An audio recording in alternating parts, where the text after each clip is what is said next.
Welcome to the podcast. This podcast is entitled Spanish Billboards.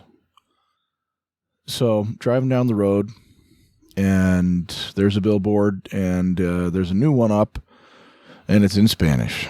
I think it had something to do with healthcare or something. I don't know for sure. I don't see a lot of them where I am, and so why do I care, right? Because I'm a racist, because I'm a bigot, because I don't want anyone being able to speak anything other than English, because things are changing around me and I'm just a xenophobe and I'm old and cranky and I'm not happy when other people are successful and all that kind of crazy, stupid stuff that Hillary Clinton and James Carville, whatever his name, Palpatine would say. No.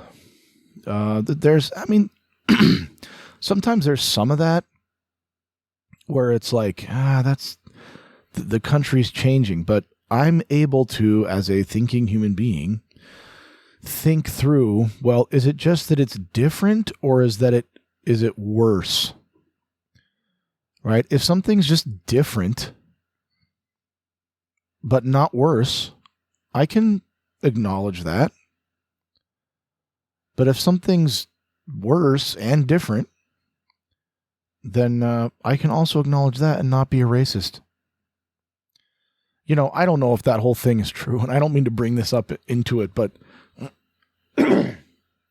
if Haitians were really eating dogs and cats and swans or whatever in that town, that's bad.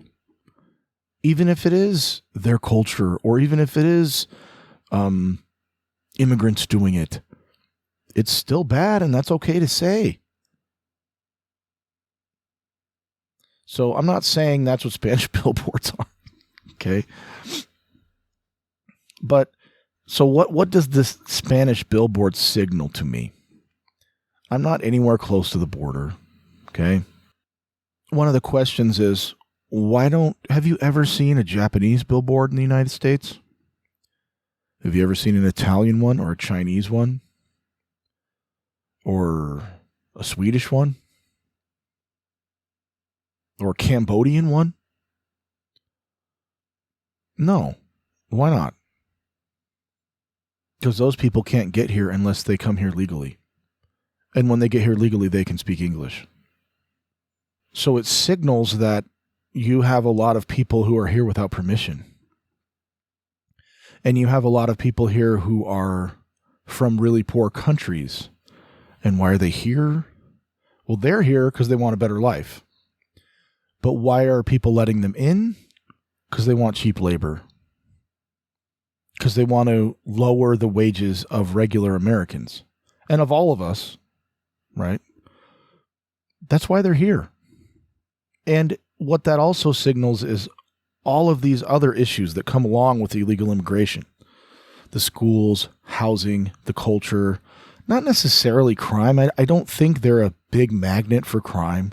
And don't get me wrong, I've thought this a lot, as far as immigrants go, having a bunch of Catholic families coming from Mexico and Guatemala and El Salvador, yeah, I'd much rather have that than them coming from the Middle East or almost anywhere else.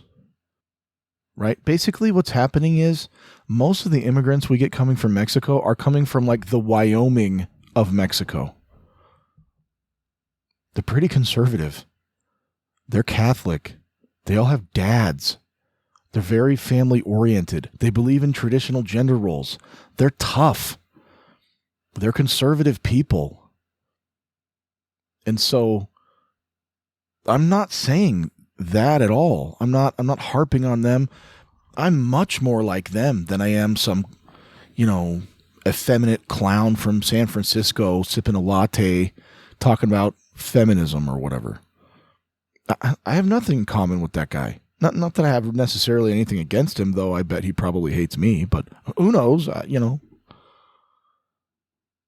But I could fit in with these people way easier than I could fit in with a bunch of people from Massachusetts, liberals from Massachusetts. I don't share much in common with them anymore. So that's not where I'm coming from. What I'm saying is, what does this signal? And one thing sometimes can signal a lot of things.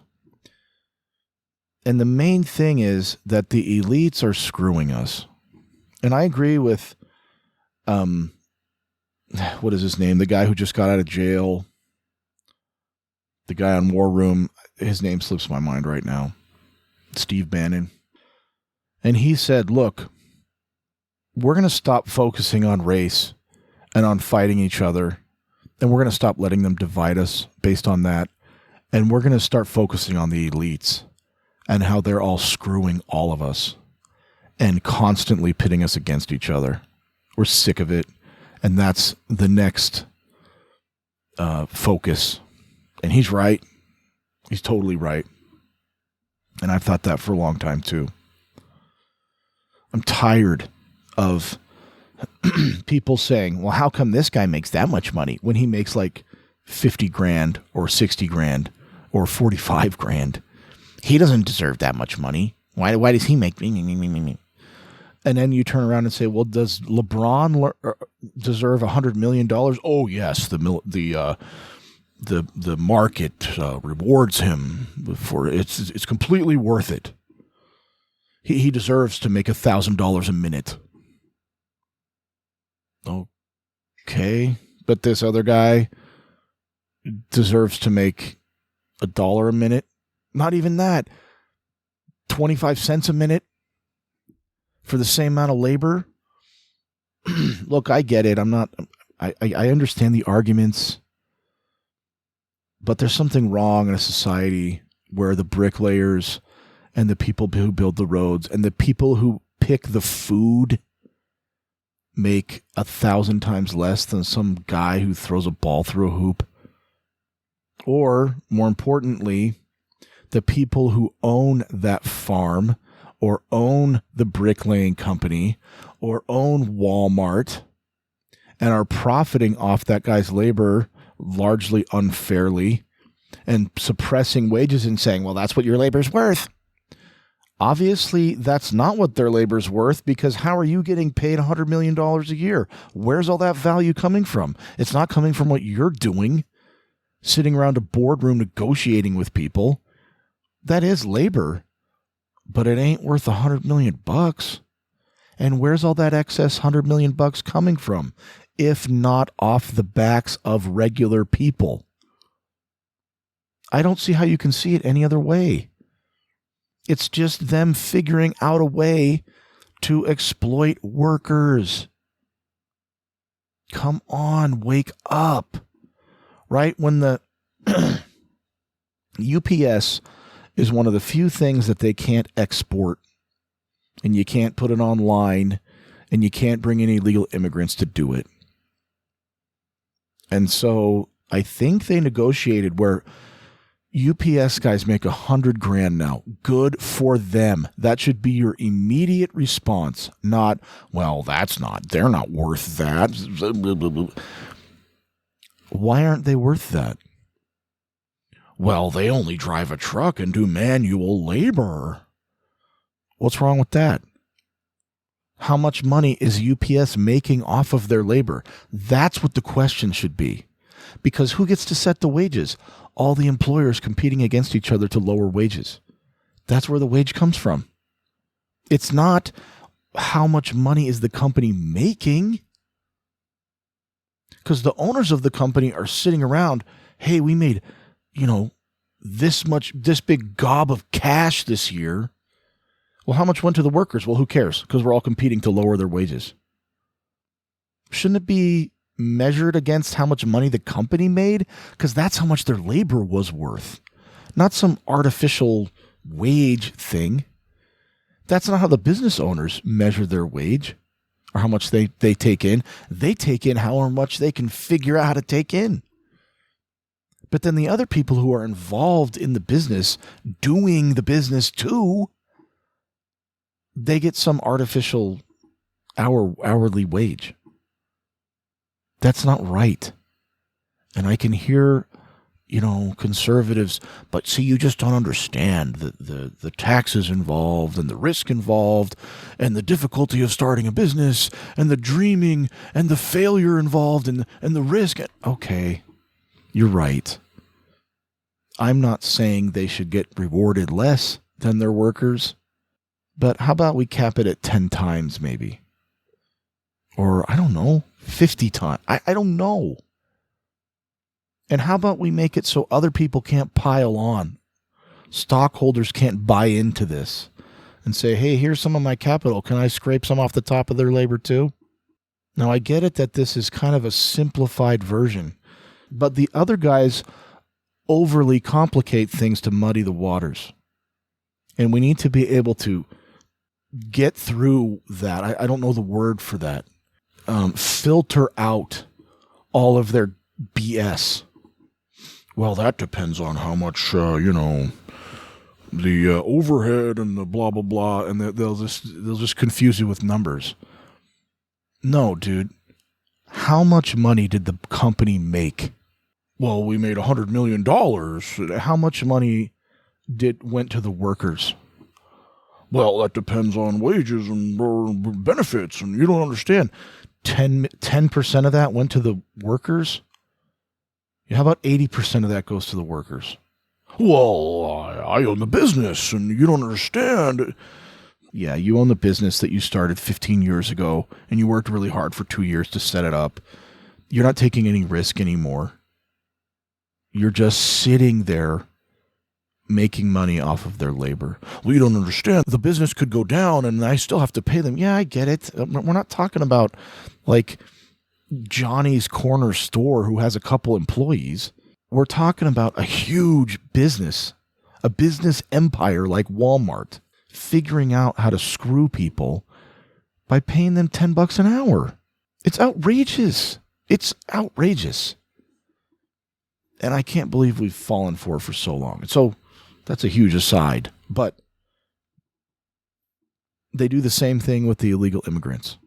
And their excuse is, well, do you want lettuce to be $5 a head? That's what's going to happen if you pay a real wage to Americans. Well, maybe you just take less profits. And maybe that's the problem, is your profits, you expect too much profits out of your business.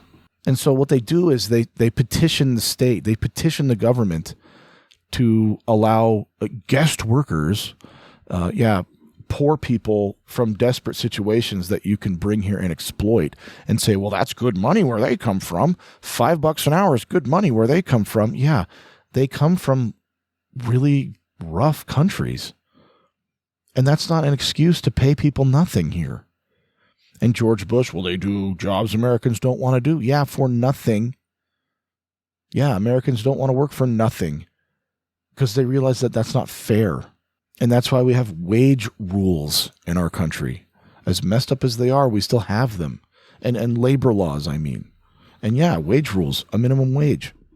We decided in our country the market doesn't set wages.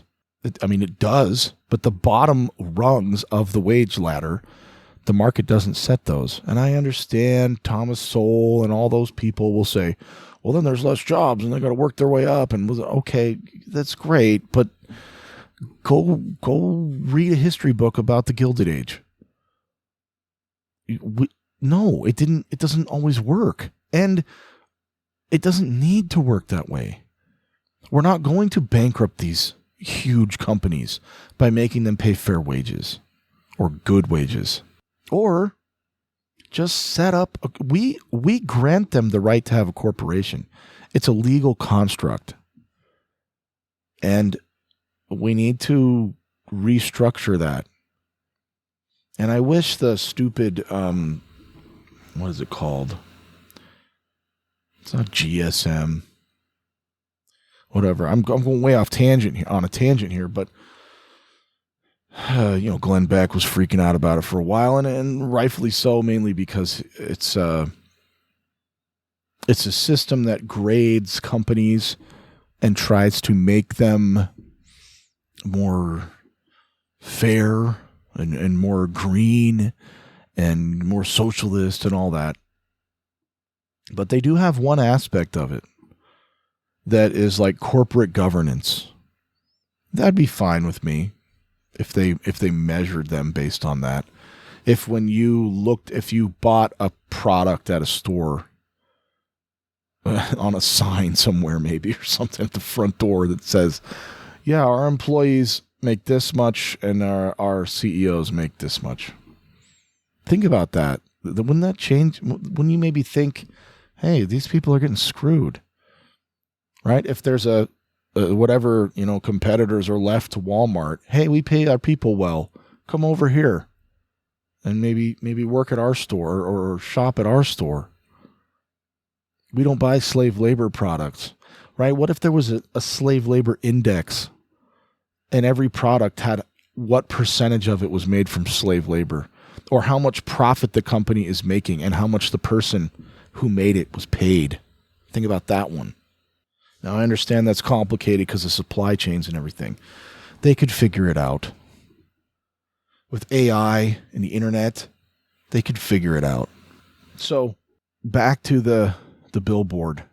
Am I mad at the immigrant who comes here, sneaks in and works in a field and lives in like a shack with his family? No, I'm not.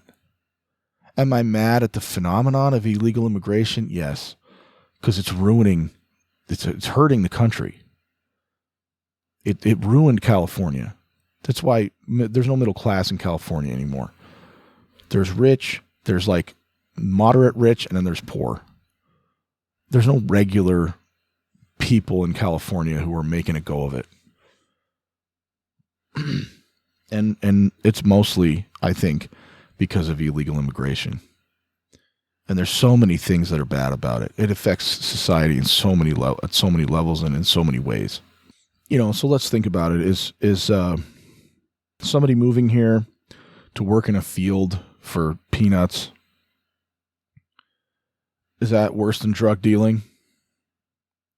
Is that worse than robbing a liquor store? Is that worse than going 80 in a 25 down a residential street? Is it worse than drunk driving? Is it worse than a home invasion? No, it's not worse than any of those things. Now, it's more like running a red light or jaywalking. Now, if everyone jaywalked or if everyone ran red lights, then that would be a huge problem, right? And that's the problem that we have, is there's so many illegal immigrants over time. There's so many. They're all over in the Southwest. And so people in other parts of the country are finally starting to get their minds around this. But in some ways, it's too late. They've let it go on so long and called everyone in the South racists, or in the Southwest, that, it has permanently changed the Southwest. And let's talk about the language thing. This is almost the biggest issue for me, because if you're in an area where people can't speak to each other, it really bifurcates the area. It really separates you out, and you cannot mix. You cannot interact if you can't speak the language. It doesn't work. Look at countries that have different languages. They're not really united. They're like the Austro-Hungarian Empire. That thing was a joke. That thing was not a serious unit. Now, Germany, that thing is a powerhouse because they're all Germans. Look at Japan. They're all Japanese. Right? Look at America. We all speak English. Now, we have a ton of different kinds of people in America, but we all speak English. We always have. That's the national language. I'm sorry, but it is. We do have a national language, and it's English. And so I think that's the biggest issue with this, is they can't interact with us, and we can't interact with them. And you can't teach their kids in our schools because you can't talk to them. And their kids don't interact with our kids. And they can't get good jobs because they don't have any soft skills. They can't read and write in our language. They can't even talk to you in our language. And they're vulnerable because they can get kicked out at any time. So they're never going to complain about being mistreated. They're in the shadows. And so that billboard just signals all of these problems. And whose fault is it? It's the elites. It's the Democrats who want to turn them all into permanent, like a peasant class of voters. I don't mean peasant as an insult. I mean it as a description of the kinds of people that they want. And it's the stupid Republicans who just want cheap labor. They couldn't care less about us. Think about it. In the 60s, you could do drywall and pay for your family. You wouldn't have to own the business. You wouldn't have to have 5 people working for you. The trades actually paid well. Now they don't. And let's be real. It's mainly because of illegal immigration. So they sent out all the jobs that they could to China because they were having to pay people here too much. They imported a bunch of people who would take lower wages and ruin those jobs for Americans. So the few jobs left, like teachers, like cops, truck drivers, which is starting to change a little, that you have to still be an American citizen to do, those are still around, and there's still people, they make too much money. So we need to change this mentality that, frankly, I think we've kind of adopted from the elites of, yeah, poor people should just, unless you're a doctor or a lawyer, you should make nothing. Now, I was at the dentist the other day, and I thought, this guy probably makes 3 or 4 or 5 times what I make. I'm okay with that. I'm okay because he's actually doing labor.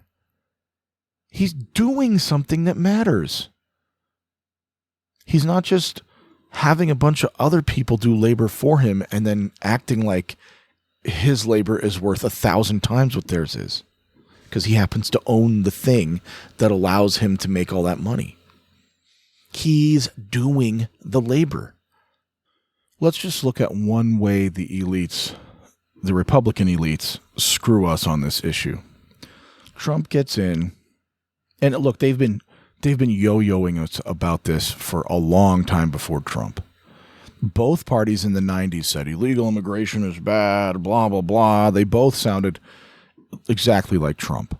You can find Bill Clinton, Chuck Schumer, all of them, right? So Trump gets in. One of his main things is the wall. Close down illegal immigration. And we had the House, the Senate, and the White House. Now, I know having the Senate isn't all it's cracked up to be because you have to get 60 votes, blah, blah, blah.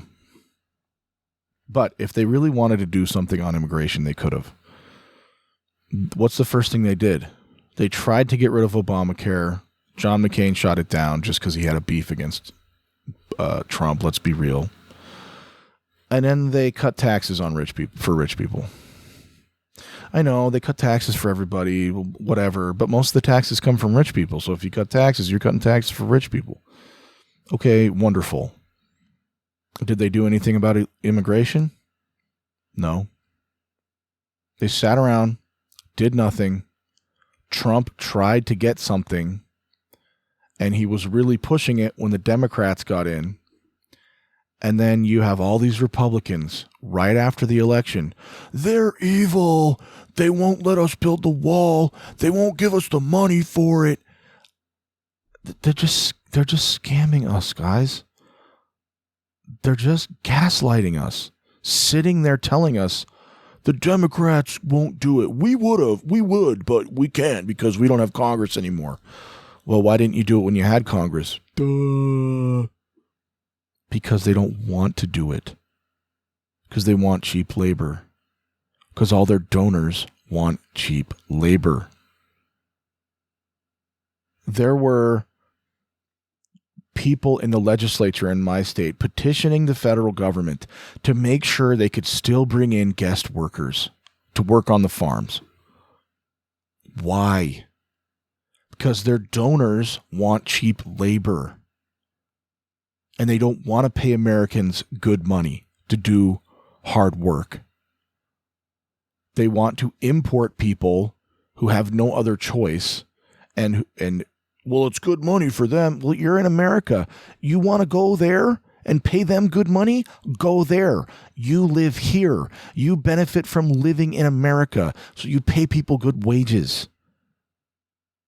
Instead of asking the government to not enforce immigration law so you can make more profits than you need to. We're being screwed by these people. And neither party will do anything about it, but they talk a good game, and then they just don't do it and lie to us. I couldn't believe it.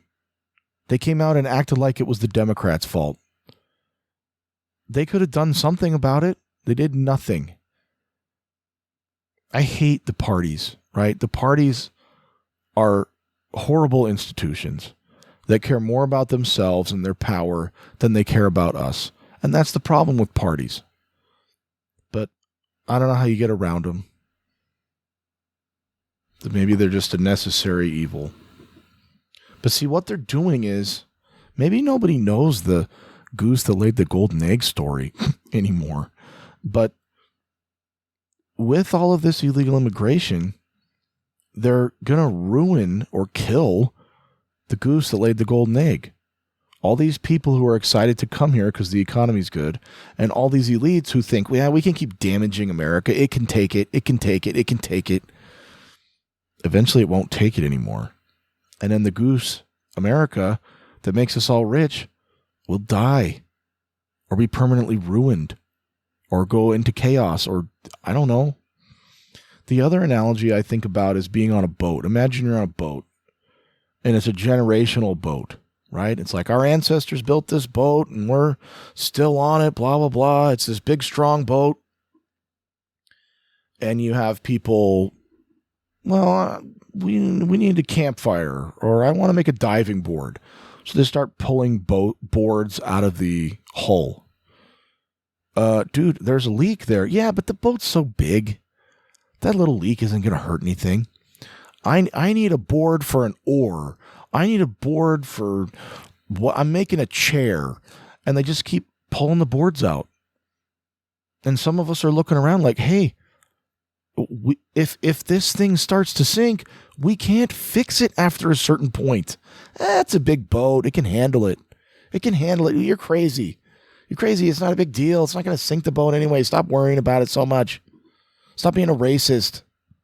That's what they're doing. So with this kind of stuff, you need to look at the whys. Who benefits? And in this instance, it's just the elites. The immigrants aren't even really benefiting that much. Yeah, they get to live in a nicer country, but they get to be exploited. They don't make that much money. They're living like 4 families to a house. Right? They're living in shacks. And the other thing is, and I don't know 100% about this, but I know a little about this, they have like subsidized housing for these people that they import from other countries as, quote, guest workers, seasonal workers, so they can pay them nothing. And then they ask the government to help them manage this issue. So they can bring in people who are poor and work on their farms instead of just paying Americans a good wage. That's so outrageous. So look at who benefits. Look where the money's going. Look who's being bought off. Why would they be doing this?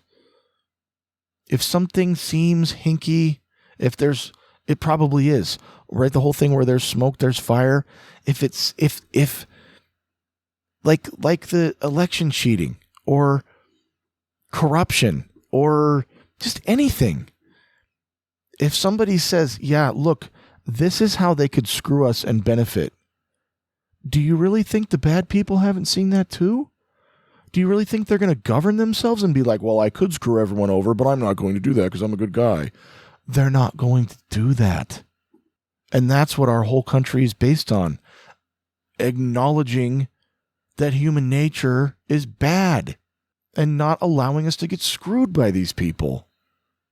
The founders were very suspicious of human nature and wise.